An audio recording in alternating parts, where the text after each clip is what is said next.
तो हम लोगों ने अभी तक टेक्सोनॉमिकल एड में हमने हार्बेरियम पढ़ रखा है। हार्बेरियम क्या होता है, हार्बेरियम के क्या रोल है, क्या इंपॉर्टेंस है, पढ़ रखा है। अभी हमको नेक्स्ट इसमें पढ़ना है बॉटनिकल गार्डन। पहले हम लोग प्लांट्स वाले सारे पढ़ लेते हैं, तो हम लोग को पढ़ना है बॉटनिकल गार्डन। बॉटनिकल गार्डन क्या होता है? देखो बॉटनिकल गार्डन क्या होता है। बॉटनिकल गार्डन एक बहुत बड़ा सा एरिया होता है। जैसे मान लो बॉटनिकल गार्डन क्या होता है, एक बहुत बड़ा सा एरिया होता है जो एक बाउंडेड एरिया होता है। इस बाउंडेड एरिया के अंदर हम बहुत सारे ऐसे प्लांट्स या बहुत सारे अलग अलग तरह के प्लांट्स को वहाँ पे हम प्रिजर्व करते हैं और उनको वहाँ पे प्रोटेक्ट करते हुए लिविंग प्लांट को, मतलब बहुत सारे, जैसे एक बॉटनिकल गार्डन को एक नॉर्मल गार्डन ही मानो, बस उसमें होता क्या है कि इस पर्टिकुलर बॉटनिकल गार्डन में हम नए नए और बहुत अलग अलग तरह के प्लांट्स वहाँ पे उगाते हैं। ठीक है, नए नए और बहुत अलग अलग तरह के प्लांट वहाँ पे उगाते हैं और उनको प्रोटेक्ट करते हैं, प्रिजर्व करते हैं। अब ये प्लांट अलग अलग स्पीसीज़ के हो सकते हैं और ये जो प्लांट होते हैं इनमें मोस्टली जो होते हैं वो एंडेंजर्ड प्लांट होते हैं। क्या होते हैं? Endangered plant. इसमें तुम्हारे एक्जॉटिक प्लांट भी हो सकते हैं, एक्जॉटिक प्लांट भी हो सकते हैं, एंडेंजर्ड प्लांट, एक्जॉटिक प्लांट, और डिफरेंट स्पीसीज के डिफरेंट प्लांट हो सकते हैं। Plants from different species. तो इस बड़े से एरिया में क्या होता है कि इस बड़े से एरिया में क्या करते हैं, बहुत ढेर सारे प्लांट्स ऐसे उगाते हैं जो अलग अलग स्पीसीज के होते हैं। पहली बात तो ये, तो मतलब हमको क्या मिलता है कि हर एक स्पीसीज का एक टाइप का प्लांट हमको उस पर्टिकुलर बॉटनिकल गार्डन एरिया में मिल जाता है। दूसरा, इंडेंजर्ड प्लांट, कुछ ऐसे प्लांट होते हैं जो अब वो प्लांट एक्सटिंक्ट होने वाले होते हैं। एक्सटिंक्ट इन द सेंस कि उनका वो बहुत लिमिटेड अमाउंट में बचे होते हैं, जैसे उनको काउंट किया जा सकता है। जैसे एक्सटिंक्ट ऑर्गेनिज्म क्या होते हैं कि जैसे मान लो कि अभी कुछ टाइम पे पहले एक चिड़िया हुआ करती थी, गौरैया, ठीक है, अब वो नहीं दिखती है। क्यों? क्योंकि वो एक्सटिंक्ट हो चुकी है। ठीक है, एक्सटिंक्ट इन द सेंस कि वो स्पीसीज खत्म हो चुकी है।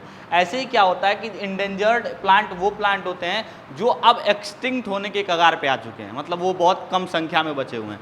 तो ऐसे प्लांट को भी क्या किया जाता है, बॉटनिकल गार्डन में प्रिजर्व किया जाता है। एक्जॉटिक प्लांट का मतलब क्या होता है कि जो प्लांट उस पर्टिकुलर एरिया से, एक्जॉटिक प्लांट अपने मान लो इंडिया है, तो इंडिया में कुछ प्लांट्स ऐसे हैं जो प्लांट इंडिया में नहीं होते, वो अदर कंट्रीज में होते हैं। फिर हम क्या करते हैं, उस प्लांट का सैंपल वहाँ से लेके आते हैं या वहाँ से कोई एक प्लांट लेके आते हैं, उसको बॉटनिकल गार्डन में लगा देते हैं। बॉटनिकल गार्डन में उसको प्रोटेक्ट करते हैं, प्रिजर्व करते हैं, ताकि अगर उस प्लांट के बारे में हमको जानकारी चाहिए हो, जानना हो, तो वो जानकारी हमको कहाँ से मिल पाए, उस पर्टिकुलर बॉटनिकल गार्डन से मिल पाए। तो सिंपल सा मतलब देखो, हार्बेरिया में क्या करते थे, अलग अलग प्लांट के स्पीसीज के प्लांट को हम क्या करते थे, उनको प्रिजर्व करते थे, ड्राइड और प्रेस्ड फॉर्म में प्रिजर्व करते थे, वो डेड होते थे। यहाँ पे क्या होता है कि प्लांट को हम उनके इन्वायरमेंट में क्या करते हैं कि हम प्लांट को, अलग अलग प्लांट को ले जाके और एक गार्डन बनाते हैं, जिस गार्डन में अलग अलग स्पीसीज के प्लांट होते हैं और वो प्लांट सारे क्या होते हैं, लिविंग होते हैं। क्लियर? कोई दिक्कत तो नहीं है? अभी समझो, इसमें तुम एक पढ़ोगे ex-situ प्रिजर्वेशन। ex-situ प्रिजर्वेशन का मतलब क्या होता है, ध्यान से समझो। ex-situ प्रिजर्वेशन का मतलब होता है कि जैसे कोई प्लांट है, मान लो कि कोई प्लांट मान लो कि गुजरात में होता है, या कोई प्लांट मान लो राजस्थान में होता है, ठीक है, उस प्लांट को अगर हमको प्रोटेक्ट करना है, प्रिजर्व करना है, तो अगर मान लो उस प्लांट को हम प्रोटेक्ट या प्रिजर्व करना है लखनऊ में, NBRI में, नेशनल बॉटनिकल रिसर्च इंस्टीट्यूट है, बॉटनिकल गार्डन है, वहाँ पे करना है, तो हम क्या करेंगे, उस प्लांट को वहाँ से लाके यहाँ पर रख देंगे।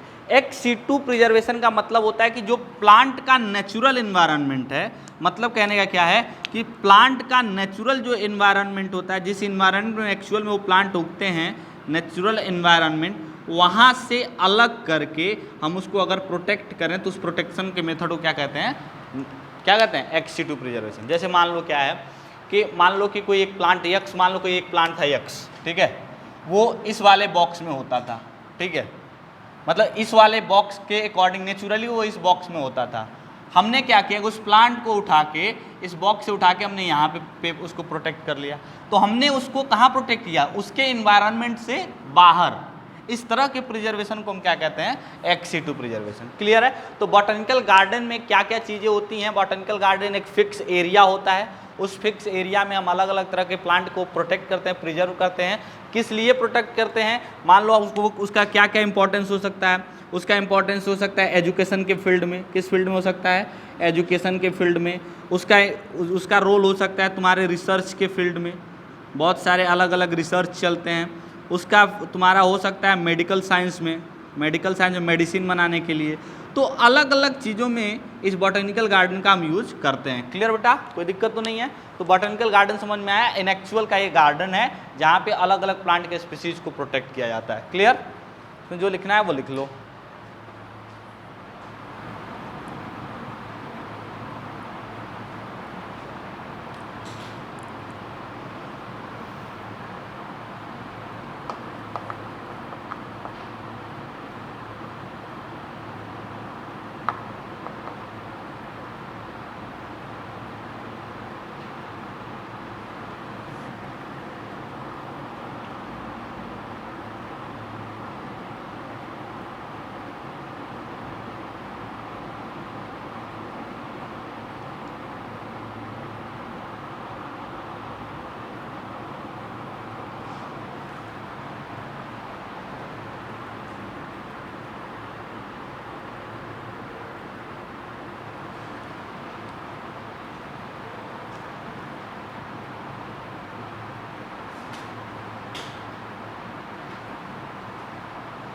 ठीक है, चलो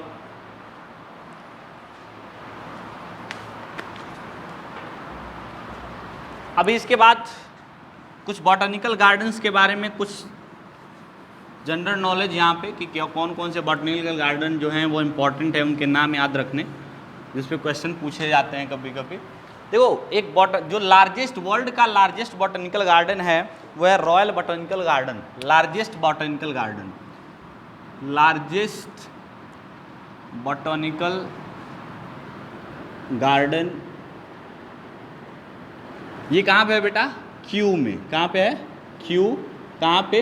लंदन में। इंग्लैंड भी कह सकते हो, लंदन है। ठीक है, ये जो है लार्जेस्ट बॉटनिकल गार्डन है। ये क्या है? लार्जेस्ट बॉटनिकल गार्डन है, जिसका नाम है लार्जेस्ट बॉटनिकल गार्डन। यहाँ लिखते हैं लार्जेस्ट बॉटनिकल गार्डन कौन सा है? Royal botanical garden. कहाँ पे है बेटा? क्यू में। क्यू कहाँ पे है? लंदन में।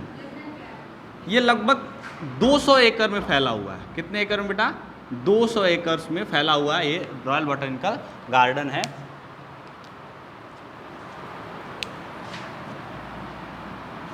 इसको बनाया था विलियम आइटन ने। किसने बनाया था बेटा? विलियम आइटन नाम के एक आदमी थे जिन्होंने इसकी स्थापना की थी। विलियम आइटन ने botanical garden, royal botanical garden. अच्छा, रॉयल बॉटनिकल गार्डन के अंदर ही एक हार्बेरियम था। रॉयल बॉटनिकल गार्डन के अंदर ही हार्बेरियम था। उस हार्बेरियम को भी हम लार्जेस्ट ही मानते थे, याद है ना? इसके पहले बताया था।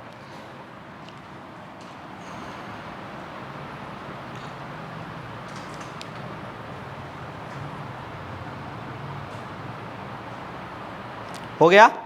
चलो अब largest botanical garden in India देख लेते हैं। Largest botanical garden in India. India का लार्जेस्ट बॉटनिकल गार्डन कौन सा है?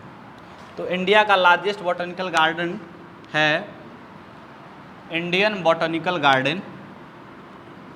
इंडियन बॉटनिकल गार्डन, उस largest botanical garden of India का नाम है इंडियन बॉटनिकल गार्डन। ये है शिवपुर में। कहाँ पे है बेटा? शिवपुर, हावड़ा। कहाँ पे? कोलकाता में। कहाँ पे है? कोलकाता में। ठीक है, कोई दिक्कत तो नहीं? तो ये इंडिया का लार्जेस्ट बॉटनिकल गार्डन है। इंडिया में और भी बॉटनिकल गार्डन्स हैं, जैसे एक है national botanical botanical research institute, ठीक है। कहाँ पे है ये? लखनऊ में, ठीक है। तो ये कुछ इंपॉर्टेंट बॉटनिकल गार्डन जिनके नाम आपको याद रखने, बहुत ढेर सारी चीज़ों के नाम याद रखने की ज़रूरत नहीं है।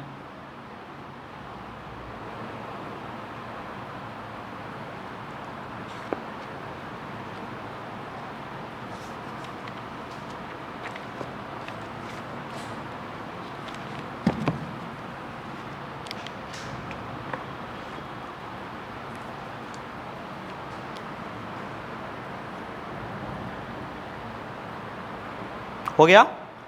चलो, इसके बाद जो नेक्स्ट हमको एड पढ़ना है वो है म्यूजियम। क्या पढ़ना बेटा? म्यूजियम। याद है म्यूजियम कौन सा टेक्सोनॉमिकल एड था जिसमें डेड एनिमल्स मोस्टली और कुछ प्लांट्स रखे जाते थे, ठीक है। जूलॉजिकल पर्पज के लिए बना होता है म्यूजियम। तो नेक्स्ट जो नेक्स्ट जो हमको टेक्सोनॉमिकल एड पढ़ना है वो पढ़ना है म्यूजियम पढ़ना है। देखो, पहली बात तो म्यूजियम क्या होता है? म्यूजियम जो होता है वो एक इंस्टीट्यूशन होता है। Museum is an institution. Museum क्या है? एक इंस्टीट्यूशन है where artistic and educational materials are where artistic and educational materials are kept for exhibition। जो आर्टिस्टिक का मतलब क्या होता है? आर्टिस्टिक का मतलब जैसे आर्ट से रिलेटेड, बहुत पुराने तलवार हो गए, राजा महाराजा लोग के ऐसे जो होते हैं। तो कहने का मतलब कि आर्ट से रिलेटेड मटेरियल हो या फिर एजुकेशनल मटेरियल हो, वो एजुकेशनल और आर्टिस्टिक मटेरियल का एग्जीबिशन जहाँ पे हम लगाते हैं उस पर्टिकुलर इंस्टीट्यूशन को हम क्या कहते हैं? म्यूजियम कहते हैं। एग्जीबिशन में हम जो पब्लिक होती है वो पब्लिक जाके वहाँ पे देखती है उन सारी चीज़ों को, ठीक है। अभी जो ये म्यूजियम हमको टेक्सोनॉमिकल एड में पढ़ना है, ये म्यूजियम जो टेक्सोनॉमिकल एड में हमको म्यूजियम पढ़ना है, ये म्यूजियम जनरली एजुकेशनल सेटअप में लगाए जाते हैं। अब देखो म्यूजियम में क्या होता है, कौन कौन से प्लांट म्यूजियम में रखे जाते हैं, समझो ध्यान से। जैसे जिन प्लांट्स का हार्बेरियम हम नहीं बना सकते, हार्बेरियम सीट पर जिन प्लांट्स को रख नहीं सकते, ये बहुत से एल्गी हो गए, बहुत सारे एंजियोस्पर्म जिम्नोस्पर्म वाले प्लांट हो गए, ठीक है। एंजियोस्पर्म जिम्नोस्पर्म वाले प्लांट हो गए। कहने का मतलब जिनका हम हार्बेरिया नहीं बना सकते, all the plants which can not जितने भी प्लांट हैं जिनका हम हार्बेरिया नहीं बना सकते, उन प्लांट्स को हम किस में रखते हैं? म्यूजियम में, ठीक है। तो उन प्लांट्स को म्यूजियम में रखते हैं। दूसरा कि ऐसे एनिमल्स जिनको हमको डेड स्पेसिमेन के फॉर्म में रखना है, ऐसे एनिमल्स जिनको हमको डेड स्पेसिमेन के फॉर्म में रखना है, उन एनिमल्स को भी हम कहाँ पे रखते हैं? म्यूजियम में रखते हैं। तो म्यूजियम जनरली क्या है? एक ऐसा प्लेस है जहाँ पे एग्जीबिशन लगता है किनका? प्लांट्स एंड एनिमल्स का जो सैंपल होता है या प्लांट्स एंड एनिमल का जो वहाँ पे हमको उनका जो रिप्रेजेंटेटिव ऑर्गेनिज्म हम रखते हैं फॉर द स्टडी पर्पज, उसको हम वहाँ पे एग्जीबिट करते हैं, ठीक है।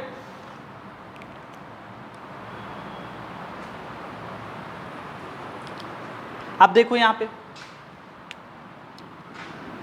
एनिमल्स के केस में क्या क्या होता है।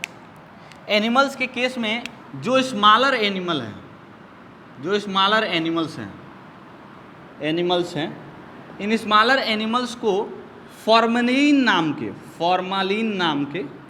नाम के प्रिजर्वेटिव में रखते हैं। फॉर्मेलिन नाम के प्रिजर्वेटिव में तुमको जब लैब में जब क्लासेस चलेंगे, जब तुम लैब में जाओगे देखोगे ऐसे बहुत सारे बॉक्सेज होते हैं, ऐसे बहुत सारे बॉक्सेज होंगे। इन बॉक्सेस में क्या होता है कि इन बॉक्सेस में एक ऐसे मान लो यहाँ पे एक वहाँ पे एक कार्ड ऐसे अंदर देखोगे, और इस कार्ड पे बहुत सारे ऑर्गेनिज्म, मान लो कोई यहाँ पे कोई आंट है, ऐसे मान लो कोई आंट है, उसको ऐसे क्या कहते हैं, उसके डेड स्पेसिमेन को पर्टिकुलर सीट पे उसको धागे से बांध के या उसको पिन करके और फिर इस बॉक्स में फॉर्मेलिन सॉल्यूशन भर के और फिर उसको रखा जाता है, तो जैसे उसको हम क्या कर सकें, हम बच्चों को स्टडी पर्पज में उसको दिखा सकें। ठीक है, तो फॉर्मेलिन प्रिजर्वेटिव में कौन रखे जाते हैं, स्मॉलर एनिमल रखे जाते हैं। हाँ, फॉर्मेलिन उसको प्रिजर्व करते हैं। प्रिजर्वेटिव मतलब वही होते हैं कि जो उनको डिके ना होने दें उनका। ठीक है, उसके बाद जो बड़े एनिमल्स हैं जैसे मैमल हो गए, जैसे मैमल्स हो गए या फिर बर्ड्स हो गए, इन मैमल्स और बर्ड्स को किस फॉर्म में रखते हैं, स्टफ्ड फॉर्म और स्केलेटन फॉर्म में। किस फॉर्म में, स्केलेटन फॉर्म में, स्टफ्ड फॉर्म या फिर स्केलेटन के फॉर्म में हम रखते हैं मैमल्स और बर्ड्स के जो पार्ट्स होते हैं जिनकी स्टडी की जाती है। जैसे जाओगे जब बायो लैब में देखोगे वहाँ पे स्केलेटन रखा होगा, ऐसे स्केलेटन ऐसे रखा होगा, बहुत सारी हड्डियाँ तुमको ऐसे दिखेंगी। ठीक है, ऐसे बहुत सारी हड्डियाँ दिखेंगी, पैर दिखेगा, यहाँ जॉइंट लेग। ठीक है, तो ये स्केलेटन के फॉर्म में मैन का रखा रहता है। स्टफ्ड फॉर्म हो सकता है पीओपी से उनका हम कोई उनकी जो बॉडी के पार्ट्स होते हैं वैसे बॉडी के पार्ट्स बना के रखें, या फिर जो कुछ एनिमल्स ऐसे होते हैं जिन एनिमल्स को हम ऐसे ही वहाँ पे स्टफ्ड फॉर्म में रखते हैं म्यूजियम्स के अंदर। तो देखो सिंपल सा मतलब कौन कौन से प्लांट रखे जाते हैं, ऐसे प्लांट जिनको हम हार्बेरियम पे नहीं कर सकते, कौन कौन से छोटे जो एनिमल्स होते हैं उनको फॉर्मेलिन नाम के प्रिजर्वेटिव में एक बॉक्स के अंदर रखते हैं, जो मैमल्स और बर्ड्स हो गए उनको स्टफ्ड या स्केलेटन के फॉर्म में रखते हैं। देखो कुछ इंसेक्ट्स होते हैं, इन इंसेक्ट्स को हम कहाँ पे रखते हैं, इंसेक्ट बॉक्स में। कहाँ पे रखते हैं, इंसेक्ट बॉक्स के अंदर, इंसेक्ट बॉक्सेस के अंदर। और इंसेक्ट बॉक्सेस के अंदर इन इंसेक्ट को सीट पे पिन किया जाता है, पिन करके या फिर टाई करके उस पर रखा जाता है, और इंसेक्ट बॉक्स के अंदर उसका एग्जीबिशन लगता है म्यूजियम में। ठीक है, तो ये म्यूजियम से रिलेटेड कुछ बातें हो गई जिनको आप चाहो तो अपने लैंग्वेज में लिख सकते हो।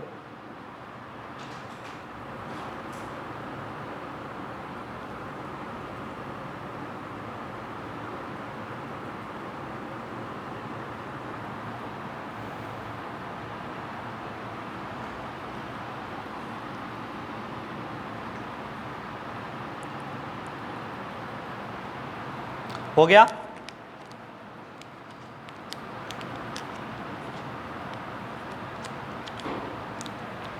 अब इनका क्या रोल होता है या म्यूजियम का क्या फंक्शन होता है वो समझ लो। जो म्यूजियम होते हैं उन म्यूजियम्स के अंदर पहले हम एक्विजिशन ऑफ मटेरियल करते हैं, मतलब मटेरियल्स को हम क्या करते हैं वहाँ पे, जैसे मान लो कि कोई भी स्पेसिमन है या कोई भी सैंपल है तो उसको रखने के लिए जगह चाहिए, तो रखने के लिए हम कहाँ उसको रख देते हैं, म्यूजियम के अंदर। म्यूजियम के अंदर रख देते तो वो पहली बात तो वो हमारा वो वहाँ पे प्रिजर्व भी रहता है, और उससे हम लोग जो हमारे स्टूडेंट्स होते हैं या फिर जो वहाँ पे विजिटर होते हैं वो उस म्यूजियम से बहुत अलग अलग तरह की पढ़ाई भी कर लेते हैं, मतलब अलग अलग तरह के उनको एजुकेशनल हेल्प भी मिल जाता है। ठीक है, दूसरा वहाँ पे मान लो कि म्यूजियम के अंदर मटेरियल जो भी सैंपल्स हैं उन सैंपल्स के लिए रिसर्च पर्पज़ के लिए भी रखे जाते हैं। जैसे मान लो कि कोई बॉडी का पार्ट है, या कोई मान लो कि जब तुम्हारे बायो लैब में जब स्केलेटन रखा जाता है तो स्केलेटन किस लिए रखा जाता है, ताकि तुमको दिखाया जा सके कि देखो ये बोन है, इस बोन को क्या कहते हैं, ये कौन सा बोन वहाँ पे फ्यूमर है, कौन सा बोन वहाँ पे रेडिया है, कौन सा बोन अल्ना है, कौन सा कार्पेल है, कौन सा मेटाकार्पेल है,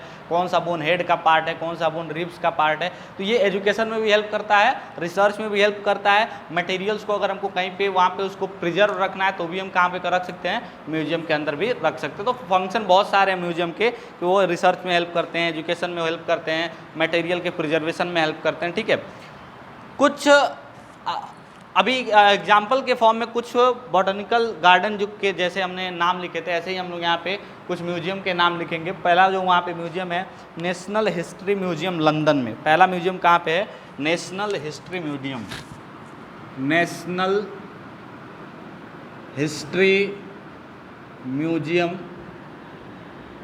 ये है लंदन में। कहाँ पे बेटा, लंदन में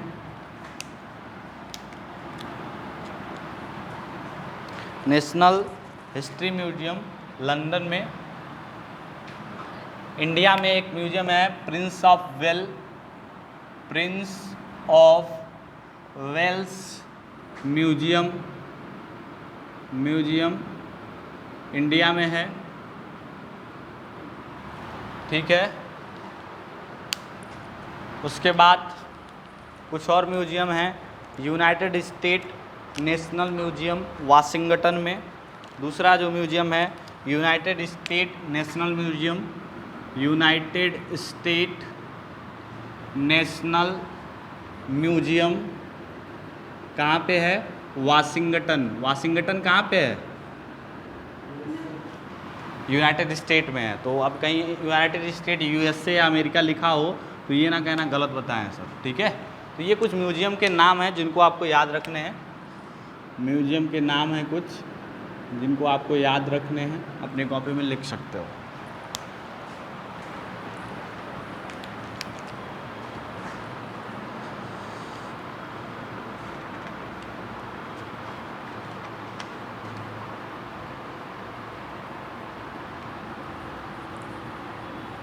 हो गया?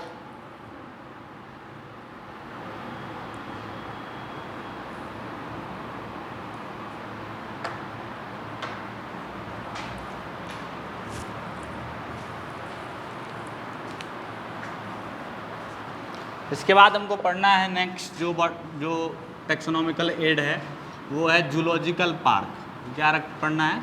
Zoological park. जूलॉजिकल पार्क नाम से ही जू वर्ड लिखा हुआ है, यानी कि एनिमल से रिलेटेड है। अगला जो हमको पढ़ना है वो पढ़ना है जूलॉजिकल पार्क। देखो जूलॉजिकल पार्क भी एक बॉन्डेड एरिया होता है। जूलॉजिकल पार्क भी एक बॉन्डेड एरिया होता है। उस बॉन्डेड एरिया के अंदर हम बहुत सारे एनिमल्स को प्रिजर्व करते हैं और प्रिजर्व करके उनको पब्लिक एग्जीबिशन के लिए भी रखते हैं। पब्लिक एग्जीबिशन जैसे मान लो कि जू, चिड़ियाघर, वो भी क्या है? जूलॉजिकल पार्क है। तो जूलॉजिकल पार्क में हम क्या करते हैं कि बहुत सारे एनिमल्स को क्या करते हैं कि एक एक कंपार्टमेंट बना के और उस कंपार्टमेंट में उनको रखते हैं। तो पहली बात तो वहाँ प्रोटेक्टेड भी रहते हैं और दूसरी बात वहाँ पे लोग उसको जाते हैं, वहाँ घूम के आते हैं, उनका एग्जीबिशन होता है। जैसे मान लो कि तुमने भालू या शेर मान लो किताबों में पढ़ा है, ठीक है, तुम्हें देखना हो, इन एक्चुअल जानना हो कि क्या जो मैंने किताबों में पढ़ा है सही है कि गलत है, तो जंगल में जाके सिर तो ढूंढोगे नहीं, ठीक है। फिर कहाँ जाओगे? जू में जाओगे, जूलॉजिकल पार्क में जाओगे। वहाँ पे क्या होता है कि एनिमल्स को एक लिमिटेड, एक बाउंडेड एरिया में रखा जाता है ताकि वो वहाँ पे जो विजिटर है उनके ऊपर अटैक ना कर पाएँ, ठीक है। तो डायरेक्ट कॉन्टेक्ट तो नहीं होगा, लेकिन वहाँ पे जाके उनको तुम देख सकते हो, ठीक है, उनको देख सकते हो। वहाँ पे बना होता है, वो सारी व्यवस्था होती है। और वहाँ पे उनको देखने पे क्या होगा, तुम वहाँ पे जाओगे, उनको देखोगे तो तुम्हारा काम एजुकेशनल, तुम्हारा पर्पज़ कंप्लीट हो गया। वहाँ पे एग्जीबिशन से गवर्नमेंट को रेवेन्यू भी जनरेट होती है, गवर्नमेंट वहाँ से पैसे भी कमाती है, जिससे वो क्या करती है कि जो ऑर्गेनिजम्स या जो एनिमल्स वहाँ पे रखे हुए हैं उन एनिमल्स का जो उनको प्रिजर्व करने के लिए, उन एनिमल को प्रोटेक्ट करने के लिए जो वहाँ पे खर्चे होते हैं वो खर्चे फिर उनसे उस एग्जीबिशन से क्या करती है? कलेक्ट करती है, ठीक है। तो जनरली जो जूलॉजिकल पार्क होता है वो एक इनक्लोज्ड प्लेस होता है। जूलॉजिकल पार्क क्या होता है बेटा? एक इनक्लोज्ड प्लेस होता है। It is an enclosed place where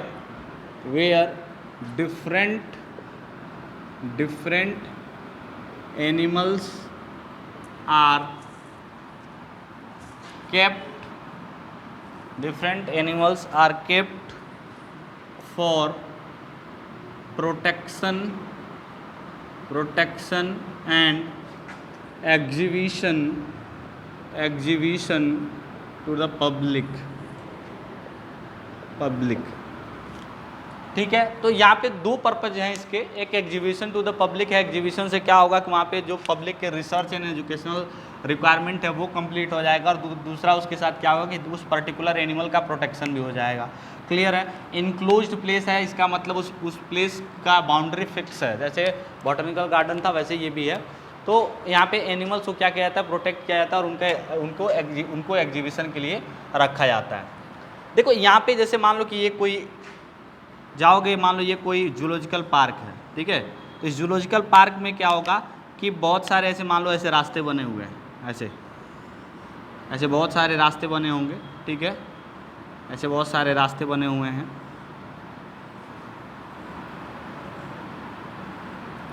ऐसे रास्ते बने हुए हैं। अब यहाँ पे क्या है कि मान लो यहाँ पे लायन को रखना है, ठीक है, यहाँ पे लायन को रखना है। तो लायन को रखने के लिए फिर हम क्या करते हैं, यहाँ पे बहुत सारे फेंसेस लगा देते हैं और लायन को जब यहाँ रखते हैं तो लायन के लिए जो जितना पॉसिबल हो सकता है उतना पॉसिबल उसके अकॉर्डिंग वहाँ पे क्या करते हैं, वहाँ सराउंडिंग क्रिएट करते हैं, उसके लिए एनवायरनमेंट क्रिएट करते हैं। मान लो यहाँ पे बियर को रखना है तो बियर के अकॉर्डिंग यहाँ पे चीज़ें क्रिएट करेंगे और फेंसेस लगाएंगे ताकि जो इस रास्ते पे लोग घूमने वाले हैं या इनके एग्जीबिशन में आने वाले हैं वो लोग प्रोटेक्टेड रहें, ठीक है। यहाँ मान लो कि किसी और ऑर्गेनिज्म को रख लिया, यहाँ किसी और को रख लिया, डियर रख लिया, कुछ और रख लिया, तो फिर हर एक कंपार्टमेंट में क्या आता है कि जितना पॉसिबल, भाई नेचुरल चीज़ें तो हम वहाँ प्रोवाइड कर नहीं सकते, बहुत ज़्यादा उनके लिए नेचुरल वहाँ पे इन्वायरमेंट तो प्रोवाइड कर नहीं सकते, तो जितना पॉसिबल हो सकता है उतना पॉसिबल उनके अकॉर्डिंग इन्वायरमेंट वहाँ क्रिएट करने की कोशिश करते हैं जहाँ पे वो एनिमल्स रहते हैं, उनको वहाँ पे फीडिंग दी जाती है और फिर ये प्रोटेक्टेड रहते हैं। अब देखो ये जूलॉजिकल पार्क बनाने क्यों पड़े, देखो पहली बात तो देखो पहले जूलॉजिकल पार्क में गवर्नमेंट इतना इंटरेस्ट नहीं रखती थी, बनाने क्यों पड़े, इसलिए बनाने पड़े कि लोग पोचिंग बहुत करने लगे, बहुत पोचिंग यानी कि बहुत हंट शिकार करने लगे एनिमल्स का। जैसे एलिफेंट है, एलिफेंट का जो टस्क होता है वो बहुत महंगा बिकता है, ठीक है, तो उसकी टस्क के लिए वो लोग उसका शिकार करने लगे, मतलब अलग अलग ऑर्गेनिज्म के अलग अलग पार्ट्स के लिए शिकार करने लगे।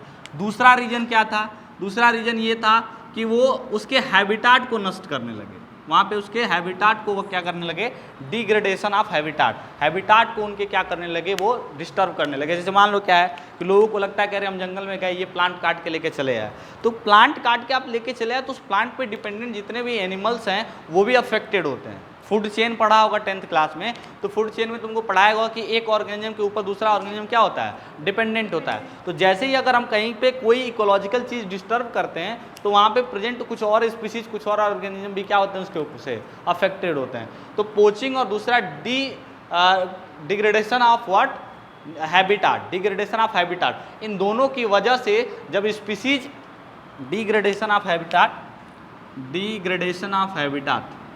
इन दोनों की वजह से, इन दोनों की वजह से जब बहुत ढेर सारे स्पीसीज इंडेंजर्ड कैटेगरी में आ गए, जैसे अपने इंडिया में लायन आ चुका था इंडेंजर्ड कैटेगरी में, तो इंडेंजर्ड कैटेगरी का मतलब अब वो बहुत कम नंबर में बचे हुए थे, जल्दी ही वो क्या हो जाते, एक्सटिंक्ट हो जाते। तो इनको इंडेंजर्ड जो स्पीसीज थे उनको एक्सटिंक्ट होने से बचाने के लिए किसका क्या बनाना पड़ा, हमको जूलॉजिकल पार्क बनाना पड़ा जहाँ पे उनको प्रोटेक्ट किया जाए। अब जैसे जूलॉजिकल पार्क में जब उनको हम प्रोटेक्ट करेंगे, जब जैसे ही इंडेंजर्ड स्पीसीज को जैसे ही हम जूलॉजिकल पार्क के अंदर प्रोटेक्ट करेंगे तो वहाँ पे वो जो प्रोटेक्टेड इंडेंजर्ड स्पीसीज हैं वो क्या करेंगे, ब्रीडिंग करेंगे, क्या करेंगे, ब्रीडिंग करेंगे, और जब ब्रीडिंग करेंगे तो उनका नंबर क्या होगा, नंबर ऑफ एनिमल्स क्या होगा, इंक्रीज करेगा, एनिमल्स क्या करेगा, इंक्रीज करेगा। जैसे अभी हाल फिलहाल में 37% इंक्रीज शो हुआ है जो गुजरात के गिर जंगलों में जो लायन थे उनके नंबर में, वो इंडेंजर्ड स्पीसीज हो गए थे, तो अब उनके में क्या हो रहा है कि नंबर उनका इंक्रीज हो रहा है। क्लियर है ना। तो यहाँ पे क्या होता है, जूलॉजिकल पार्क का मोटो ये होता है कि protection of animal endangered species, उनकी ब्रीडिंग, और उनकी ब्रीडिंग से क्या उनको एक्सटेंट होने से बचाना। क्लियर है, कोई दिक्कत तो नहीं है। बाकी जो टेक्सोनॉमिकल ऐड में इनको हेल्प चाहिए, जैसे मान लो किसी ऑर्गेनिज्म, किसी एनिमल के बारे में हमको कोई जानकारी चाहिए, या नए एनिमल्स को पुराने एनिमल से कंपेयर करना हो, या किसी एनिमल के कैरेक्टर के बारे में जानना हो, उनके जीनस के बारे में जानना हो, तो ये सारी चीज़ें हमको जूलॉजिकल पार्क में मिलती है, वो तो सारे टेक्सोनॉमिकल ऐड में मिलते हैं। खासकर जूलॉजिकल पार्क में क्या था वो हमने यहाँ पे लिख दिया, उसको जो तुम्हें लिखना हो, उसमें इंपॉर्टेंट तुम्हें लगे वो लिख सकते हो, फटाफट लिखो उसको।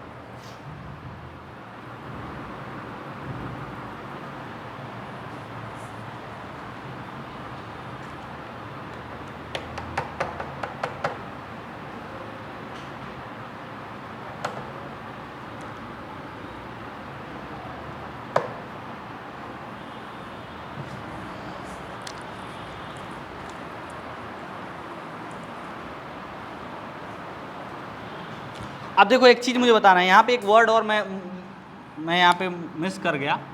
यहाँ पे ये जो प्रोटेक्शन हम कर रहे हैं, ये जो प्रोटेक्शन हम कर रहे हैं एनिमल्स का, ये प्रोटेक्शन कैसा प्रोटेक्शन है? XC2 protection. कैसा प्रोटेक्शन है? XC2, मतलब उनके नेचुरल इन्वायरमेंट से बाहर का प्रोटेक्शन है। क्लियर है? कोई दिक्कत तो नहीं है? तो यहाँ पे तुम जो भी इंपॉर्टेंट पॉइंट्स हैं उसको लिख सकते हो। फिर इसके बाद हमको पढ़ना है की। इसके बाद जो नेक्स्ट टेक्सोनॉमिकल हमको एड पढ़ना है वो टेक्सोनॉमिकल एड है की। थोड़ा इंपॉर्टेंट है ये।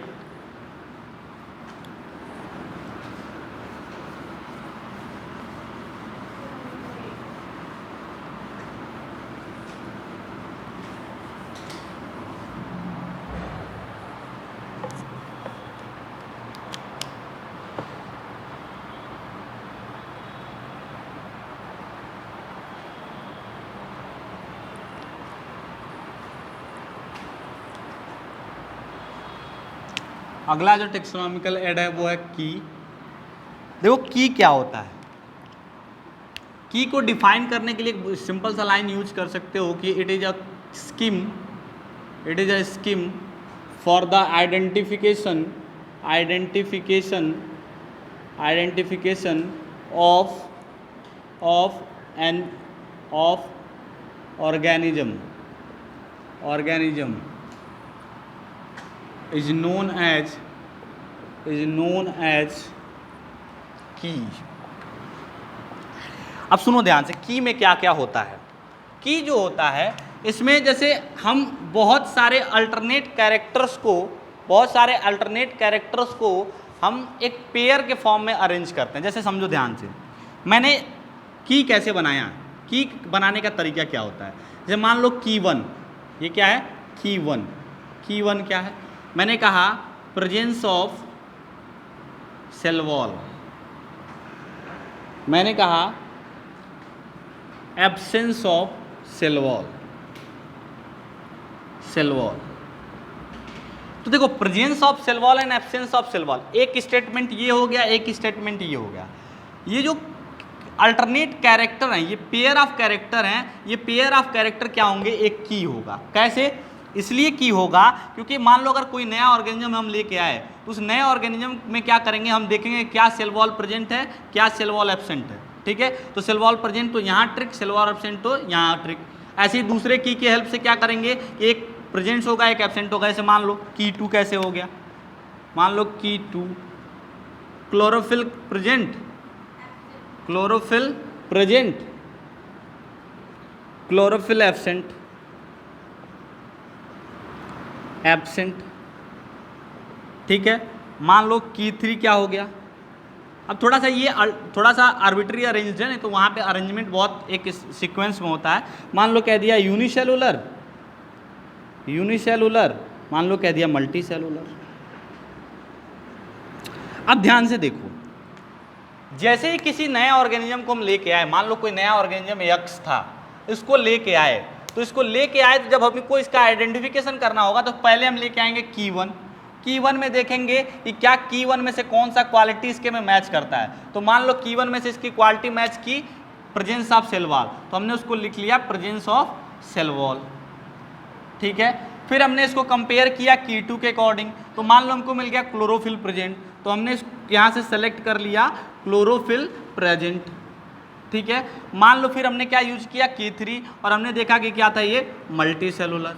ठीक है, तो ये देखो ध्यान से, हमने क्या किया कि एक एक की में से हमने जब की के साथ इसको कंपेयर किया तो हमको देखने को मिला कि हर की में कोई ना कोई एक जो स्टेटमेंट था वो सेलेक्ट हो रहा था और एक स्टेटमेंट क्या हो रहा था, रिजेक्ट हो रहा था। और इससे जो सेलेक्टेड जो स्टेटमेंट थे उससे हम उस ऑर्गेनिज्म के कैरेक्टर को क्या कर रहे थे, आइडेंटिफाई कर रहे थे। तो ये क्या था, ये पेयर ऑफ स्टेटमेंट क्या है, इसके लिए की है। पेयर ऑफ स्टेटमेंट क्या है, की है। और हर की के अंदर दो जो स्टेटमेंट होते हैं, इन दोनों स्टेटमेंट को मिला के हम कहते हैं कपलेट। क्या कहते हैं बेटा, कपलेट। बात समझ में आ गई। कपलेट क्या है, couplet are the statement defining two opposite character in a की। दो कंट्रास्टिंग या दो अपोजिट कैरेक्टर, भाई एक प्रेजेंट है और एक एब्सेंट है, तो एक दूसरे के अपोजिट है। एक दूसरे के अपोजिट कैरेक्टर एक की के अंदर जो डिफाइन करने वाले दोनों स्टेटमेंट होते हैं उनको हम क्या कहते हैं, कपलेट कहते हैं। और इस कपलेट का एक स्टेटमेंट, ये स्टेटमेंट क्या होगा, लीड होगा।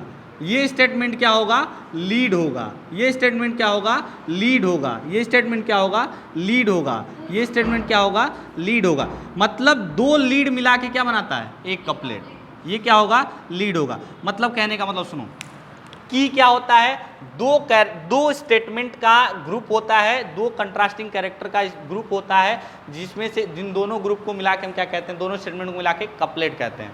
ये जो कपलेट है, ये कपलेट क्या होता है, लीड। एक एक सेंटेंस को, कपलेट के अंदर प्रेजेंट सेंटेंस को क्या कहते हैं, लीड कहते हैं। बात समझ में आ गई। सिंगल सेंटेंस लीड है, दोनों सेंटेंस एक की के क्या है, कपलेट हैं। क्लियर, कोई दिक्कत तो नहीं है। अब देखो ध्यान से, ये दोनों कपलेट के अंदर के दोनों स्टेटमेंट एक दूसरे के कंट्रास्टिंग हैं, अपोजिट हैं। एक क्या होगा तो एक नहीं होगा। तो जब हम किसी ऑर्गेनिज्म को कंपेयर करेंगे तो कंपेयर करने टाइम पे क्या होगा कि इन दोनों स्टेटमेंट्स में से एक सेलेक्ट होगा और एक रिजेक्ट होगा। एक सेलेक्ट हुआ दूसरा रिजेक्ट, एक सेलेक्ट हुआ दूसरा रिजेक्ट। जितने भी सेलेक्टेड कैरेक्टर्स हैं वो सब मिला के क्या करेंगे, इस ऑर्गेनिज्म के आइडेंटिफिकेशन में हेल्प करेंगे। क्लियर है, की समझ में आ गया, कोई दिक्कत तो नहीं है। फटाफट देख लो, इसमें जो लिखना हो वो लिख लो।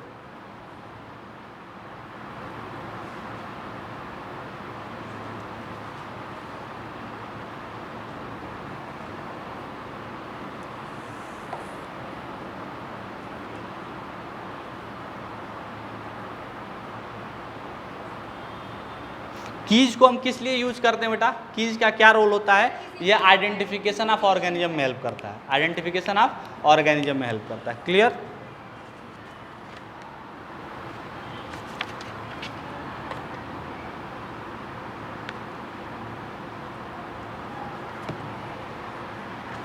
एक लाइन यहाँ पे लिखना और कि देखो, हर एक टेक्सोनॉमिक कैटेगरी के लिए, जैसे मान लो टेक्सोनॉमिक कैटेगरी कौन कौन से हो गए, मान लो जीनस हो गया, मान लो स्पीसीज हो गया, मान लो फैमिली हो गया। तो हर एक लेवल पे जब हमको आइडेंटिफिकेशन करना होगा तो हर इस जीनस के लिए अपना एक अलग की होगा, स्पीसीज के लिए अपना एक अलग की होगा, फैमिली के लिए अपना एक अलग की होगा। कहने का मतलब क्या है कि ग्रुप ऑफ या जो कैरेक्टर्स होंगे जिनके बेसिस पे हम जीनस को आइडेंटिफाई करेंगे, जिनके बेसिस पे की आइडेंटिफाई करें, स्पीसीज आइडेंटिफाई करेंगे, जिनके बेसिस पे फैमिली आइडेंटिफाई करेंगे, इन सब का हर एक टेक्सोनॉमिक कैटेगरी का अपना अपना की होता है। बात समझ में आई? कैसे, ध्यान से समझो, इसको भी एक एग्जाम्पल लेके चलते हैं। जैसे मान लो कि हमको क्लासिफिकेशन करना है किसके लेवल पे, किंगडम लेवल पे। किसके लेवल पे, किंगडम लेवल पे। तो किंगडम लेवल पे क्लासिफिकेशन करना है तो किंगडम लेवल का की क्या होगा, ध्यान से समझना। किंगडम लेवल का की, मान लो कि एनिमल के लिए क्या की होगा कि यूनिसेलुलर या मल्टी सेलुलर। उसमें क्या होगा फिर दूसरे, एक कपलेट 1 हो गया। कपलेट 2 क्या होगा कि प्रेजेंस ऑफ सेल वॉल, ठीक है, अब्सेंस ऑफ सेल वॉल, ये कपलेट 2 हो गया। कपलेट 3 क्या होगा, मान लो मल्टी सेलुलर यूनिसेलुलर हो गया। मान लो कपलेट 3 क्या होगा कि जो presence of chlorophyll, absence of chlorophyll. अब सुनो ध्यान से, मान लो अगर हमको प्लांट का किंगडम पहचानना है, तो कैसे पहचानेंगे कि पहले वाले कपलेट में कौन सेलेक्ट होगा, मल्टी सेलुलर, दूसरे वाले में प्रेजेंस ऑफ सेल वॉल, तीसरे वाले में प्रेजेंस ऑफ क्लोरोफिल। तो ये जो तीनों कीज हैं, ये कपलेट हैं, इसकी ये जो तीनों कपलेट हैं, ये कपलेट मिला के की बनाए। और ये किसके लिए था, किंगडम के आइडेंटिफिकेशन के लिए। ऐसे ही जीनस के आइडेंटिफिकेशन के लिए और की होगा, ऐसे ही फैमिली के आइडेंटिफिकेशन के लिए और की होगा, ऐसे ही स्पीसीज के आइडेंटिफिकेशन के लिए और की होगा। तो हर एक टेक्सोनॉमिक कैटेगरी का अपना अपना की होता है जिस पे हम आइडेंटिफिकेशन करते हैं उस एनिमल का। क्लियर है, कोई दिक्कत तो नहीं। चलो, इसके बाद नेक्स्ट हमको पढ़ना है मोनोग्राफ।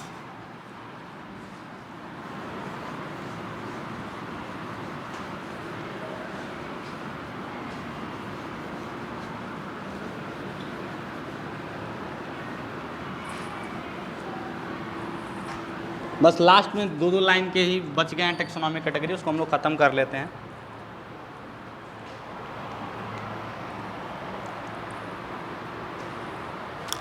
देखो मोनोग्राफ क्या होता है, देखो ध्यान से समझो। एक और इसके साथ ही एक और मैं पढ़ा देता हूं, मैनुअल्स। क्या पढ़ना है, मैनुअल्स। देखो ध्यान से, जो मोनोग्राफ होता है वो मोनोग्राफ एक टेक्सोनॉमिक कैटेगरी सेलेक्ट करता है। मोनोग्राफ में क्या होता है, एक टेक्सोनॉमिक कैटेगरी सेलेक्ट किया, जैसे मान लो कोई जीनस सेलेक्ट कर लिया, क्या कर लिया, जीनस। तो इस मान लो टेक्सोनॉमिक कैटेगरी जीनस सेलेक्ट किया, अब इस जीनस से रिलेटेड जितने भी इंफॉर्मेशन होंगे वो सारे के सारे इंफॉर्मेशन एक साथ कंपाइल किए जाएंगे और उसको हम क्या कहेंगे, मोनोग्राफ। जैसे मान लो हमने स्पीसीज सेलेक्ट कर लिया, एक टेक्सोनॉमिक कैटेगरी स्पीसीज, अब इस स्पीसीज से रिलेटेड जितने भी इंफॉर्मेशन हैं अगर उनको हमने कंपाइल कर दिया तो क्या बन गया, मोनोग्राफ। किसके लिए, स्पीसीज के लिए। मान लो हमने ऑर्डर सेलेक्ट किया, इस ऑर्डर से रिलेटेड जितने भी इंफॉर्मेशन थे उन सारे इंफॉर्मेशन को कंपाइल करके क्या बना दिया, मोनोग्राफ बना दिया। मतलब मोनोग्राफ में किसकी स्टडी होती है, किसी एक टेक्सोनॉमिक कैटेगरी की डिस्क्रिप्टिव स्टडी होती है। मतलब एक पर्टिकुलर टेक्सोनॉमिक कैटेगरी के लिए एक पर्टिकुलर मोनोग्राफ होगा और उस टेक्सोनॉमिक कैटेगरी की जितनी भी सारी चीज़ें, जितने भी सारे हमको डिस्क्रिप्शन देने हैं वो सारे डिस्क्रिप्शन वहाँ पे प्रेजेंट होंगे मोनोग्राफ में। क्लियर। लेकिन मैनुअल क्या होता है, मैनुअल क्या सेलेक्ट करता है, कोई एरिया सेलेक्ट करता है। क्या सेलेक्ट करता है, कोई एरिया, और इस एरिया में प्रेजेंट जितनी भी डाइवर्सिटी है, मतलब वहाँ पे कौन कौन से एनिमल्स प्रेजेंट हैं, कौन कौन से प्लांट प्रेजेंट हैं, कौन कौन से स्पीसीज प्रेजेंट है, कौन कौन से जीनस प्रेजेंट है, उस पर्टिकुलर एरिया का जितना भी डिस्क्रिप्शन वो वहाँ के प्रेजेंट एनिमल्स और प्लांट का होगा वो सबको कंपाइल करेंगे तो क्या बन जाएगा, मैनुअल बन जाएगा। बात समझ में आई। मोनोग्राफ क्या था, एक पर्टिकुलर कैटेगरी की स्टडी, उससे रिलेटेड जितने भी डिस्क्रिप्टिव चीज़ें थी उसके बारे में पढ़ना मोनोग्राफ है। मैनुअल क्या है, एक पर्टिकुलर एरिया, जैसे मान लो तारामंडल जोन है तो तारामंडल जोन में प्रेजेंट जितने भी प्लांट है, जितने भी एनिमल्स हैं, इन सबको डिस्क्रिप्टिव फॉर्म में जब हम कंपाइल करेंगे तो क्या बनेगा, मैनुअल बनेगा। क्लियर है, कोई दिक्कत तो नहीं है। फटाफट उसको अपने लैंग्वेज में लिख लो।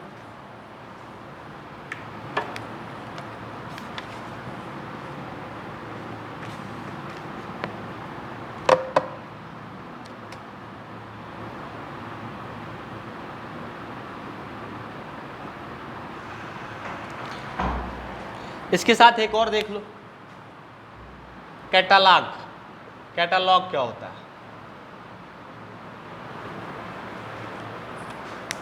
पहले फटाफट उसको लिखो फिर इसको बताते हैं।